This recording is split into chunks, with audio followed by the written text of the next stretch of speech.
आइए जो है हम लोग आज जो पढ़ने वाले हैं, तो हम लोग आज जो क्वेश्चन पढ़ेंगे वो क्या है, तो आप ध्यान से देखेंगे।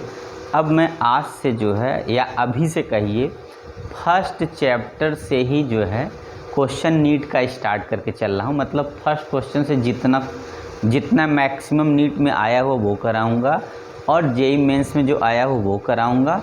उसके बाद इस तरीके से मतलब चैप्टर वाइज कराने की कोशिश करता हूँ। तो चैप्टर वाइज आज लेके चलते हैं। देखिएगा, सबसे पहले फर्स्ट चैप्टर से मैं स्टार्ट कर रहा हूँ।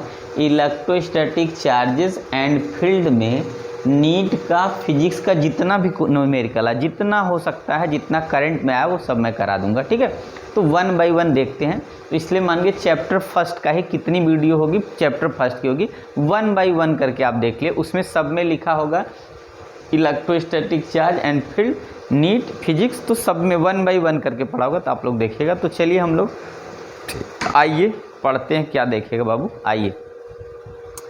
तो क्वेश्चन है, आप रीड करिए।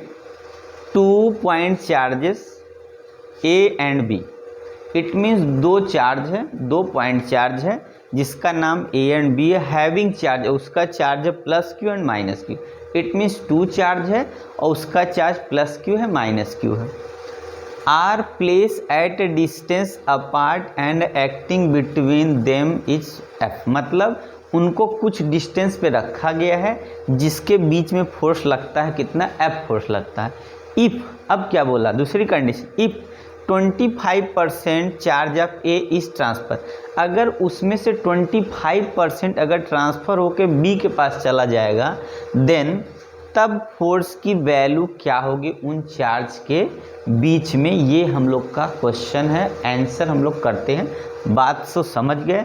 ए बी 2 चार्ज है जिसका charge plus Q minus, distance नहीं दिया, सम डिस्टेंस कुछ हम लोग आर मान लेंगे, और फोर्स अब दिया है। जब 25% ए से बी में ट्रांसफ़र हो जाता है तब कितना फोर्स लगेगा, यही बताना है। ऑप्शन सामने सामने दिख रहा है। तो सबसे पहले देखिए, बाय द कूलॉम्स लॉ क्या लिखेंगे, सोल्यूशन हम लोग लेते हैं। बाय द कूलॉम्स लॉ क्या है, तो बाय द कूलॉम्स लॉ हम लोग का है F इक्वल टू, यही ना है, कितना होता है, K Q1 Q2 upon r square, मतलब F equal to 1/4 pi epsilon Q1 Q2 upon, मतलब हमने इसको कांस्टेंट रखा, तो बात समझिएगा। अब F इक्वल टू K, देखिए Q1 Q2 की वैल्यू एक है हमारी Q और दूसरी है माइनस Q, और डिस्टेंस R दे रखा है। तो F इक्वल टू माइनस इधर आ गया K Q square upon R, ये हो गया फार्मूला फर्स्ट लिख दिया मैंने। ठीक है, देखिए फर्स्ट हो गया, पहले कंडीशन में ये वैल्यू आ गई, इसको छोड़ दे। अब आगे देखिए, अब क्या बोला, ए से देखिए, ए का जो वैल्यू होगा वो चार्ज कितना है, Q है, और इसका 25% हमने यहाँ से निकाल लिया, तो हम काटेंगे तो यहाँ 4 आ गया, तो Q/4 उसका 20% होगा। तो A कितना बचेगा, अब A बचेगा Q प्लस कितना हो जाएगा, Q में से हम क्या करेंगे, Q/4 कर देंगे, तो A जो बचेगा वो कितना बचेगा, 3Q/4 बच गया। ठीक है ना, ये A की वैल्यू हो गई, इतना मैंने अंडरलाइन के अंदर कर दिया। चलिए, अब B में क्या होगा, तो B की जो वैल्यू है वो माइनस Q है, कितनी है, तो माइनस Q, और इसमें यार ऐड बन जा रहा है, माइनस Q हो, और इसमें इसने क्या कर दिया कि ऐड कर दिया Q बाई कितना, 4। देखिए इसमें से क्या किया, 25% निकाले, Q/4 आ गया, और इसमें से जो बचा है कितना बच गया, वही इतना 25% कम हो गया, तो बचा 3Q/4, और B में क्या, माइनस Q, इसमें 25% ऐड हो जाएगा, तो इसकी वैल्यू हो जाएगी माइनस 3Q/4, ये आ गई, क्योंकि इसका मल्टीप्लाई करेंगे, एलसीएम इधर मल्टीप्लाई करेंगे, -4Q + 1 करेंगे, माइनस, इतना आ गया।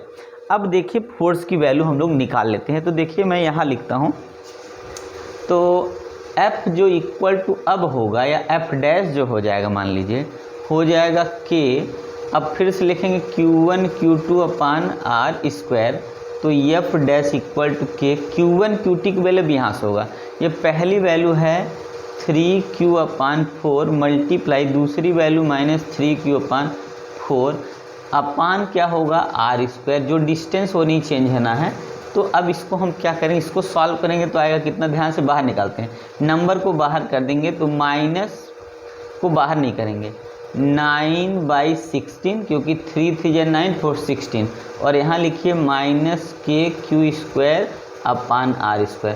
तो आपने देखा ये वैल्यू देखिए यहाँ से मैच करी, तो ये वैल्यू अगर माइनस सहित रख देंगे तो एफ डैश जो होगा वो कितना हो जाएगा, 9/16 हो गया।